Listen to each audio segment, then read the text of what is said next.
busquen en su escritura, en su Biblia, la epístola del apóstol San Juan, el apóstol, el más joven de todos y el último en morir, el apóstol San Juan, el más joven de todos y el último en partir. Se cuentan muchas narraciones de su biografía, en relación a su muerte. El tema de hoy es Jesús, el abogado que aboga por nosotros, su función como intercesor, pero como abogado. Aquí en el Evangelio de Juan, a diferencia en el texto griego, Juan, cada escritor de la Biblia tiene un estilo y un sentido de utilizar el texto, el idioma griego. En el caso de Juan ocupa mucho por la estructura del griego, ocupa mucho los presentes Juan. El sentido entonces es que a quienes escribe o quienes habla son gente fiel, a diferencia de la epístola del apóstol Pedro, que todos los imperativos vienen en auristos. Esa es la diferencia en cuanto a la estructura o a la forma de hablar. Pongo un ejemplo, ¿no? En el caso de Pedro ocupa muchos auristos, todos los imperativos son auristos. ¿Eso qué significa? Que es una orden que se da para que comiencen a hacer lo que se les pide. Esa es la diferencia. El auristo en el texto griego es una orden para comenzar a hacer algo que no estaban haciendo. Se puede hablar de una iglesia inmadura, en el caso de Pedro, o una iglesia muy frágil que acaba de comenzar y se les empieza a pedir o a dar órdenes para que comiencen a realizar una actividad que no estaban haciendo. En el caso de Juan es diferente, ocupa mucho los presentes, dando a entender con eso que a quien les habla son personas fieles, constantes, tenaces. Es decir, te pido que continúes haciendo lo que siempre has hecho. A diferencia de Pedro, comienza a hacer porque no estás haciendo nada, te lo ordeno. Juan no.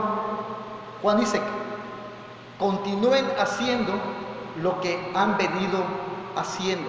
Esa vida fiel a Dios, entregada a Dios, continúen con esa vida. Aquí hay muchos presentes en este epístola. Y dentro de lo que el apóstol va a enseñar, hay algo que está en el capítulo 2, versículo 1, dice: hijitos míos, estas cosas os escribo para que no pequéis. Y si alguno hubiere pecado, abogado tenemos para con el Padre a Jesucristo el justo. Abogado. La palabra aquí, en este caso, Reina Valera la traduce como abogado, pero la palabra es paracletos, la misma que se ocupa en el Evangelio de Juan, pero el sentido es en relación al Espíritu Santo. Allá no la traduce como abogado, sino la traduce como el que da consuelo, como el Espíritu que te va a fortalecer, que te va a acompañar, que te va a ayudar. La expresión hijitos míos es una expresión de amor, de cariño. El formato es de cariño. Y le dice, les escribo. O sea, les escribo esto para que continúen haciéndome caso, como siempre lo han hecho. Toda la estructura está en algunos imperativos, la mayoría está en presente, dándole a entender que son personas fieles. El apóstol Juan ya es una persona adulta. Él dice lo que era desde el principio, lo que hemos visto, lo que hemos contemplado hemos contemplado, palpado nuestras manos tocante al verbo de vida. Y la vida que nosotros recibimos y que vimos y testificamos, esa vida es de la que nosotros les hablamos. Y empieza a hablar del testimonio personal, lo que hemos visto, oído, lo vuelvo a repetir, esto os anunciamos, para que tengáis comunión con nosotros y nuestra comunión sea con el Padre y con su Hijo Jesucristo. Estas cosas os escribimos para que vuestro gozo sea cumplido. ¿Cómo se logra, o el cristiano logra satisfacer su vida y tener una vida plena, tranquila, en paz, sabiendo que las cargas han sido quitadas. El entender que nosotros tenemos vidas perdonadas, eso nos va a poder vivir vidas plenas. Es tener esa certeza de una vida plena, una vida en paz con Dios, nos va a dar tranquilidad y una perspectiva perfecta para tener comunión con el Padre, adorarle en espíritu y en verdad y poder tener una buena relación con las demás personas. Pero en este caminar que nosotros tenemos como humanos, el apóstol Pablo, al iniciar esta porción de la Biblia en este capítulo 2, les dice con cariño: hijitos, esto les escribo para que no pequen. Hay algunas razones por las cuales nosotros tenemos que comprender y entender que no vale la pena pecar. Una de las cosas que el apóstol da es que en el pecado, en la maldad, no hay nada bueno. O sea, las razones para no pecar son las con las que viene hablando. Eso es lo que viene hablando. ¿Por qué no conviene pecar? Porque en la oscuridad, en las tinieblas, no hay nada bueno. Solamente hay amargura, tristeza, frustración. Uno se puede ofuscar, puede perder el tiempo en cosas que no valen la pena. Por eso dice, tener comunión con Él es no andar en cosas que no nos convienen. O sea, no conviene practicar ni andar en la oscuridad ni en las tinieblas. Por eso dice, no vale la pena pecar. Pecar no tiene sentido. Una vida de mentira es una vida, a final de cuentas, que puede frustrar a una persona. Dice que la mentira tiene las piernas tan cortas que solita se tropieza. Sí, la mentira, la falsedad solito se tropieza. Una persona no necesita ayuda para, a final de cuentas, caer, solita cae. La mentira por sí misma cae, no necesita más ayuda, el mismo peso. Y por eso el apóstol dice, no pequen, hijitos míos, hay cosas que no valen la pena hacer, no vale la pena involucrarse, dejen eso porque no conviene. Pero más sin embargo, como estamos en el mundo, dice, pues, si alguno llegara a algún momento dado, en el hebreo la palabra pecado es aón, errar al blanco, errar a la meta.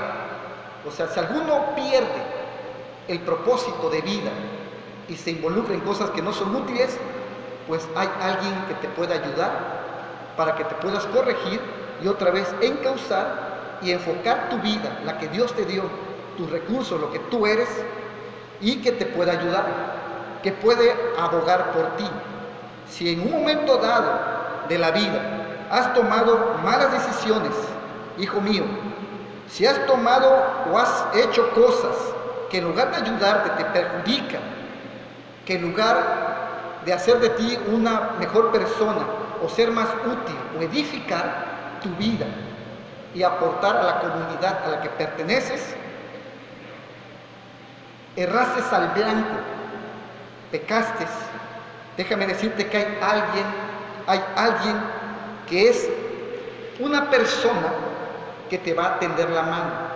La palabra paracletos es el consuelo, la que viene aquí incrustada. Tiene su uso y el cómo llegó aquí a ser usada en el Nuevo Testamento. Solo algunos ejemplos. Es consolar, dar consuelo, así es.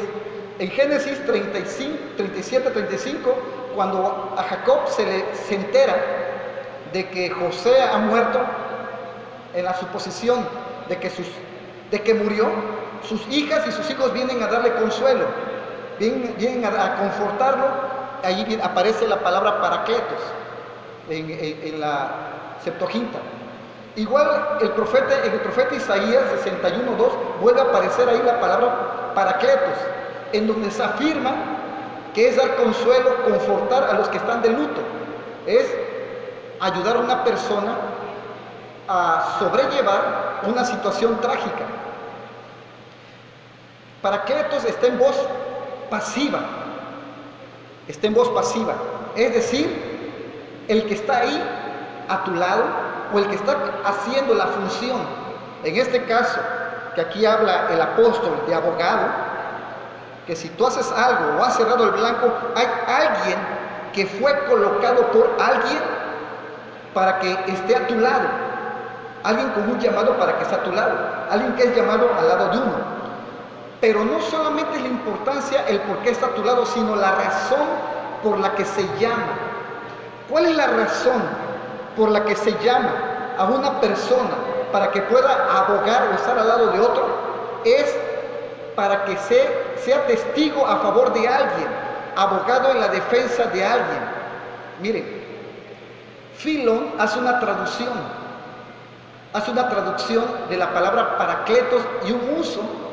Él habla del pasaje cuando los hermanos de José se presentan ante él y le piden perdón. Filón da una interpretación en la que José le dice a sus hermanos: hermanos, yo conozco toda la maldad que me han hecho, pero ¿saben qué? Les ofrezco una amnistía por todo el mal que me hiciste, que planearon y prepararon. No necesitan paracletos, o sea, no necesitan alguien que abogue, no se preocupen. Esta palabra que utiliza aquí Juan, en el Nuevo Testamento, nosotros la traducimos como abogado, como consuelo, como consolador, la interpretamos. Reina Valera la interpretó, la tradujo, pero de otras versiones, más estos fulanos quizás hicieron lo correcto. Lo único que hicieron, no la tradujeron, solo la trasladaron. La versión siríaca, la egipcia, la árabe y la etiópica conservan la palabra paracletos como viene en el texto griego. No fue traducida. Esta palabra, ese sentido del que habla el apóstol Pablo, no es nuevo. Es una idea desarrollada entre los judíos, quienes también adoptaron la palabra y la usaron en el sentido de abogado. El judaísmo también la adoptó.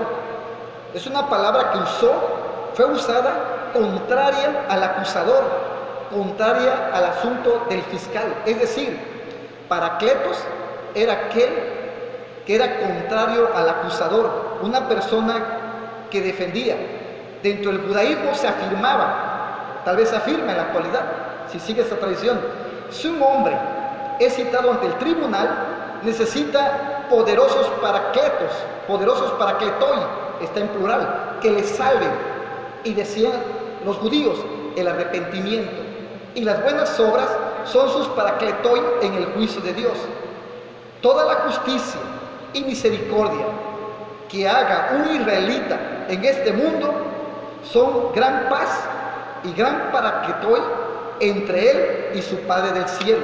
Los judíos esta palabra la utilizaban para afirmar que el diario vivir de un judío, de ellos como judíos, era su defensa, eran sus abogados. Es decir, nosotros aquí en el contexto mexicano diríamos: tu trabajo te recomienda. No me digas nada. ¿Sabes quiénes son tus abogados, tus paracletois? Lo que hagas. Porque un hecho habla más que 1000 palabras, ¿no? O sea, por eso aquí nosotros la podemos trasladar. ¿Quiénes son tus defensores o abogados? Hablando en el sentido cultural nuestro, pues no me digas nada. Ya con tus hechos me doy cuenta qué tipo de persona eres. Nada más con eso me basta. En ese sentido lo decían los judíos. Las grandes defensas de un israelita es tener misericordia y ser una persona que ayude a su prójimo. Eso decían los judíos. En relación a esa palabra, tiene su historia, su uso, hasta que llegó a estar colocada aquí en el Evangelio de Juan. La palabra esta paracletos, en la persona de Jesús, Él es el paracletos de los hombres, es el amigo y defensor del hombre. Dentro de los juicios marciales, el oficial militar que defendía al soldado bajo acusación, se le llamaba amigo del preso. Se hermanaba con la persona que defendía y se le decía amigo del preso. Por eso Jesús es nuestro amigo, porque se hizo uno con nosotros, se hizo preso. Les voy a poner un ejemplo que a veces este ejemplo puede aturdir a quienes no lo logran entender. La parábola del buen samaritano. ¿Quién es el buen samaritano? ¿Quién es aquel hombre del que habla Cristo, que pasa una serie de ministros judíos junto a una persona necesitada, que lo abandonan por no mancharse y seguir sus liturgias religiosas, lo dejan? Pero después pasa un samaritano en su cabalgadura, lo trepa, no le importa volverse inmundo, volverse impuro, toca sangre, lo cura, venda sus heridas, lo trepa, llega con el mesón, lo cuida toda la noche, y al otro día le dice, saca el dinero de su cartera y paga, cuídamelo, cuídalo, que coma bien, que se alimente bien, que duerma bien. Cuando yo regrese, lo que hayas gastado en él, yo te lo pago. Eso es Paracletos. ¿Quién es el Paracletos ahí? Jesús es el samaritano. Esa es la figura, porque Jesús se vuelve uno con nosotros. Ese es el sentido que se da en este asunto. Jesús toma nuestra postura, nuestra posición, es nuestro amigo. Lo más hermoso que plantea Juan aquí, en relación a esta palabra al uso, es que Jesús no ha perdido jamás su interés y amor por la humanidad. Jesús no terminó su obra o su labor en la cruz del Calvario, no la terminó ahí. Aun cuando pagó, murió, nos sustituyó, resucitó al tercer día, se fue al cielo y dijo, bueno, ya terminé mi labor, ya estoy en el cielo, estoy aquí con todo mi poder, bueno, allí está mi pueblo, que les vaya bien, que Dios los bendiga, qué bueno, adiós. No es así, no es así. Cristo, en ese sentido de que está usando el apóstol, su labor no ha terminado, su labor no concluyó, tiene interés por nosotros, sigue asumiendo su responsabilidad y su preocupación. Su obra no ha terminado, su obra va a terminar cuando termine la historia de la humanidad, cuando se cierre la pinza, cuando Él concluya en su regreso y su pueblo esté con Él, tú y yo estemos con Él, tú que estás aquí, tú y yo estemos con Él. Concluirá su labor de abogado, concluirá su labor de Paracleto, de estar a nuestro lado hasta el final. No la ha concluido. Muchos piensan que la labor no es cierto.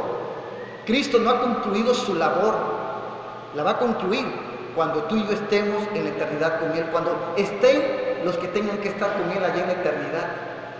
Entonces habrá concluido su labor. Él sigue preocupándose por nosotros.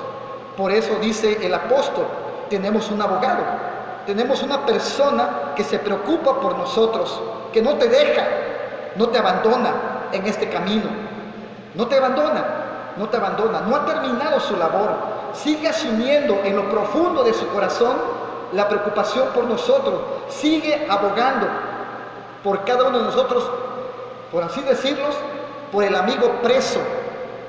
Y Cristo es el amigo preso por todos nosotros. Por eso dice el apóstol, tenemos a alguien que se preocupa por nosotros, por ti. Claro que le preocupas, claro que se aflige por ti. ¿Te sientes contento? Está contigo. ¿Tienes preocupaciones, aflicciones?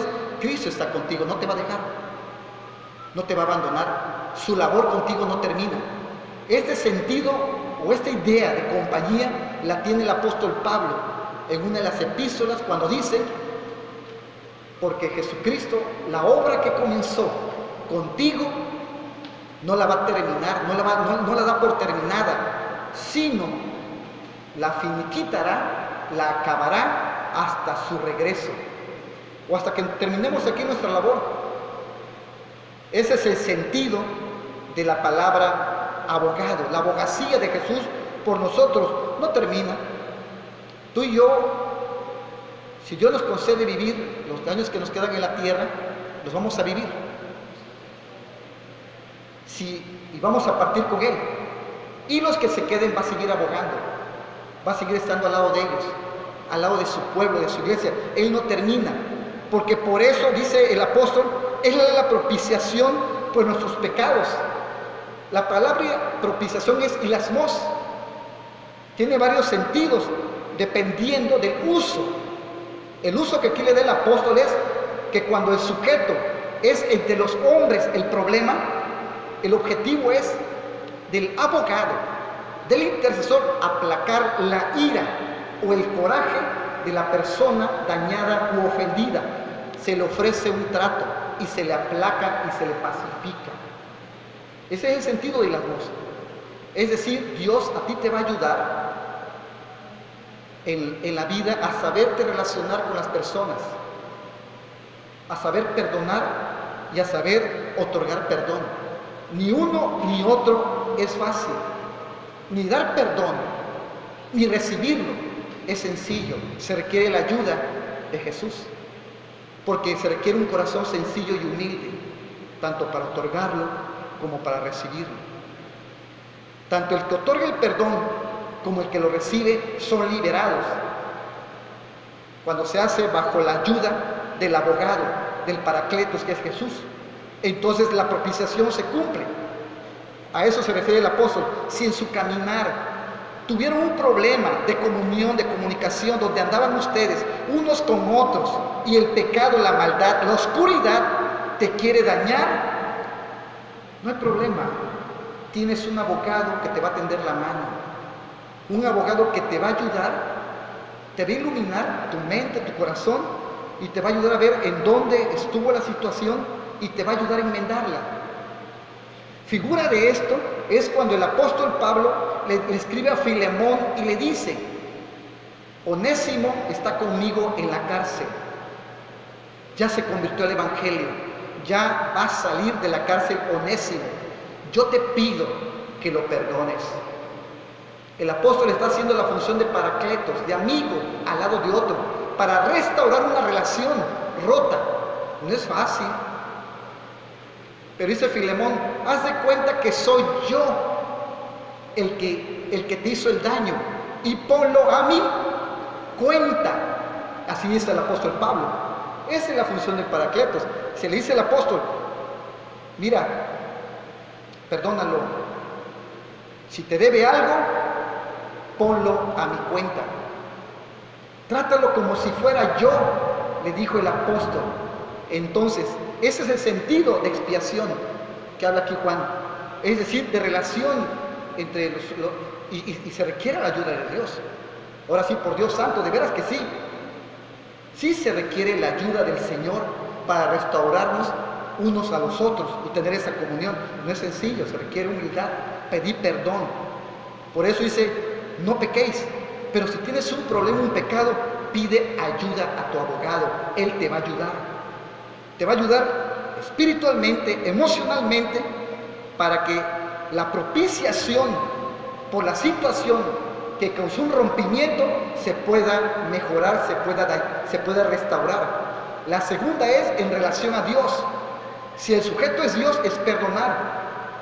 En este caso, en ese sentido, el Padre ofreció a Cristo por sí mismo para perdonarnos, cosa que viene en el 1:9. Si confesamos nuestros pecados, Él es fiel y justo para perdonar nuestros pecados y limpiarnos de toda maldad. Aquí ya está hablando del Padre de Dios. Si nosotros cometemos alguna situación difícil, un pecado, nos hemos metido en problemas para con Dios, pues hay que pedir perdón. Hay que pedir perdón. Alguien fue ofrecido por mí y su sangre nos limpia de todo pecado. 1:7. Nos limpia de todo pecado. Alguien fue ofrecido por nosotros en nuestro lugar. El caso de los hijos de Elí, pobrecitos, porque llega el padre y se entera de todo lo que están haciendo y le dice, hijitos míos, están en un problema.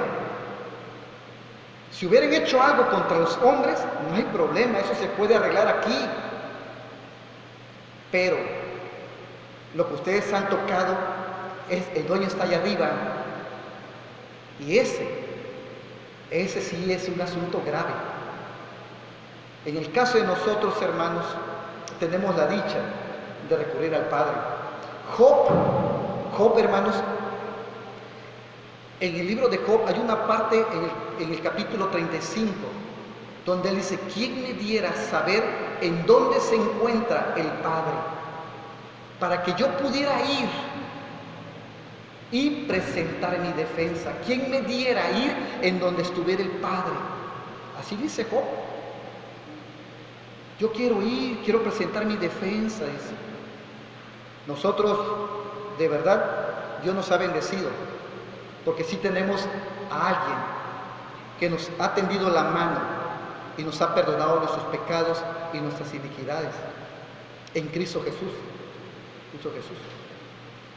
Para una propiciación y que se vuelva expiación, se requiere una obra para que se quite la culpa y se pueda salvar, se quite el pecado.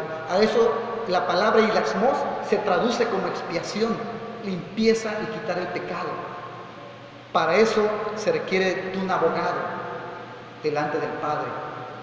Y ese abogado que toma el lugar de la humanidad y del hombre es Jesús, que nos permite una vida libre.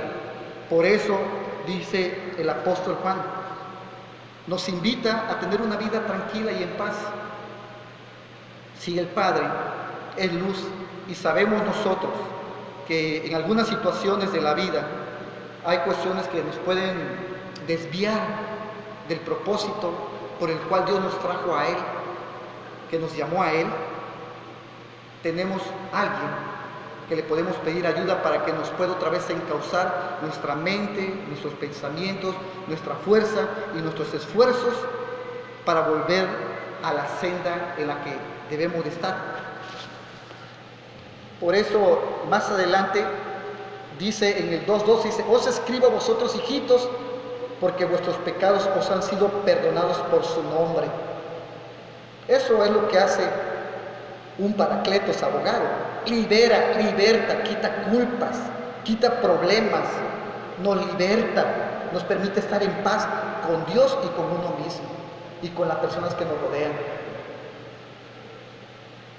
Os escribo a vosotros, padres, porque conocéis al que es desde el principio. Os escribo a vosotros, jóvenes, porque habéis vencido al maligno. ¿Cómo se vence el mal? A través de un buen abogado, de una buena ayuda. A eso se refiere Juan cuando habla del Paracletos. Nosotros tenemos a alguien que nos ayuda, tenemos un amigo. Cristo es una persona que nos entiende, que nos comprende, conoce tus debilidades, conoce las mías, conoce nuestras luchas, conoce tus angustias, conoce tus enfermedades, qué te duele, qué no te duele, conoce tus momentos de alegría, te conoce, está contigo, es un amigo. A él, al Padre, le agrada convivir con nosotros, le agrada pasar tiempo con nosotros. Al Padre le agrada.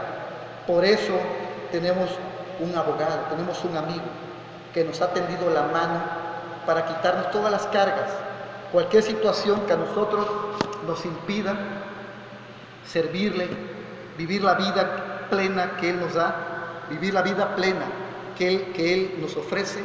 Tenemos ayuda para vivirlo, en el trabajo, en la casa, en el hogar, en la iglesia, para no perder el rumbo. Y si en un momento dado lo perdemos, tenemos a quien pedirle ayuda para que nos ayude a servirle con todo el corazón, porque el propósito es glorificar a Dios. ¿Y cómo se glorifica a Dios? Un corazón agradecido, un corazón que lo ame a Él con todo su ser, y fruto de ese amor y ese agradecimiento, pues las cosas que uno hace, hacerlas con amor, de la mejor manera posible. Y cuando nosotros en un momento dado perdamos la perspectiva de que fuimos llamados para edificar, para construir, para ser instrumentos de bendición, y fallamos, pecamos, podemos recurrir al abogado y decirle: estoy mal, he fallado, he pecado, perdóname, Padre, y ayúdame. Y Él no dudará en ayudarnos, en corregirnos y guiarnos, porque para eso está Él. Esa es la función de Él, y la hace con mucho amor y con mucha piedad y misericordia. Estando en la tierra, a nadie hizo a un lado, a todos abrazó, a todos los que pudo. Y Él, estando en la tierra, su mano nunca se detuvo para ayudar. Después de resucitado, ¿cuánto más nos está ayudando? Estamos aquí, seguimos aquí, y eso es una bendición. Es una bendición servirle, es una bendición glorificar su nombre. Estar aquí en lo que nos ha encomendado, hazlo con todo el corazón, de verdad. Lo que te toca hacer, hazlo de la mejor manera, de la mejor forma, y glorifica a Dios, glorifícalo, porque Él te va a ayudar siempre. No estamos solos, tú no estás solo, no estamos solos en este caminar. Él está para completar su obra en su iglesia Maranata, en su iglesia de Coatzacoalcos, de Veracruz, de México, de la faz de la tierra, y va a ayudar a su pueblo hasta el final. Todos somos sus hijos, y a todos ama por igual, y a todos nos ayuda por igual. Ante Él, cada uno de nosotros tiene el mismo valor del precio de su sangre, del precio de su abogacía. Nadie es más, nadie es menos. La misma sangre la derramó. Él está abogando por cada uno de nosotros, con la misma intensidad y la misma fuerza y el mismo poder para con todos. Por eso es grandiosa su obra, por eso es grandioso y hermoso lo que el apóstol Pablo habla. Su obra no ha terminado, ni terminará hasta el día en que Él concluya todo lo que tenga que concluir. Mientras tenemos la plena certeza, la confianza de que está con nosotros, de que no nos va a abandonar, de que siempre estará contigo hasta el final. Bendito sea Dios por eso, bendito sea Dios porque es nuestro abogado, que nos ayudará hasta el final. El propósito de Él es que tú llegues a estar con Él, no es que te quedes a medio camino, no, te trajo a sus pies y te trajo a Él para que algún día le conozcas, para que algún día te sientes con Él y puedas compartir la vida con Él.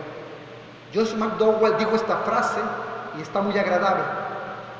Dios prefirió venir a llorar con nosotros y por nosotros para que el día de mañana nosotros podamos sonreír y gozar con Él en la eternidad.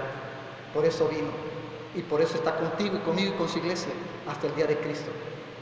Eso es la abogacía de Él hasta el final. Vamos a orar, hermanos, vamos a orar. Padre, gracias por la vida que nos concedes, por tu amor y tu bondad. Permítenos, Señor, seguir confiando en tu vida y en tu obra. Tu palabra, Señor, nos enseña, Padre Celestial, que vale la pena, Señor, confiar en ti, que pecar no tiene sentido, que el apartarnos de ti, apartarnos de tu cobertura, apartarnos de tu lado, no tiene sentido, que en la oscuridad solo hay destrucción, hay muerte, que en el pecado, Señor, no hay nada bueno, en la envidia, la amargura, solamente hay frustración, solamente hay muerte, no hay nada bueno, Dios. Pero contigo, Señor, Padre, podemos tener la paz, la tranquilidad de alguien que nos comprende, que nos ayuda, que nos da consuelo, que nos fortalece, que camina con nosotros en cualquier momento. Que cuando fallamos, cuando cometemos errores, pecados, tú nos perdonas, nos libras del mal. Bendito sea tu nombre, Dios, porque en ti hemos encontrado a alguien que nos ha comprendido, que ha quitado nuestras cargas, que nos ha limpiado de todo pecado, que podemos confiar en ti y decirte nuestras flaquezas, que podemos confiar en ti y pedirte perdón, contarte lo más íntimo de nuestra vida a ti, y tú nos vas a limpiar con el poder de tu sangre, porque fuiste propicio a nuestros pecados, porque fuiste propicio a nosotros, y no solo a nosotros, sino al mundo. Padre, permítenos, Señor, seguir adelante con tu amor y tu misericordia. Ayúdanos. No somos perfectos, tenemos muchos defectos, Dios, Ayúdanos a servir, a ser útiles, a edificar, a ser instrumentos de bendición. Lo poco mucho que hagamos, Señor, lo hagamos con amor, con misericordia, con todas nuestras fuerzas, con todo nuestro ser, motivarnos unos a los otros a continuar el camino del Evangelio, apoyarnos a la obra. Bendice a Maranata, bendice todo lo que le rodea, niños, jóvenes, hombres, mujeres, y ayúdanos, Padre, a llegar hasta el final contigo. Fuimos llamados a un cuerpo que costó tu vida, lavamiento que costó tu sangre. Bendito eres hoy y por siempre. Gracias por todo, Señor, por tu amor y tu misericordia y tu bondad y tu compañía. Y ahora, mis amados hermanos, que el amor del Padre, ese amor eterno del Dios viviente, sea contigo y tu familia. La gracia que es en Cristo Jesús, gracia que fue manifestada en la vida y obra de Cristo, sea contigo y tu familia. Y la comunión con el Espíritu Santo de Dios, Señor y dador de vida, que mora en tu corazón, que mora en nuestra vida, ese Espíritu Santo que nos fue dado para ayudarnos, para socorrernos, nuestro compañero, nuestro amigo, nuestro abogado, sea contigo, con tu familia y con todo el pueblo que Cristo compró con su sangre hasta el día de su regreso. Amén.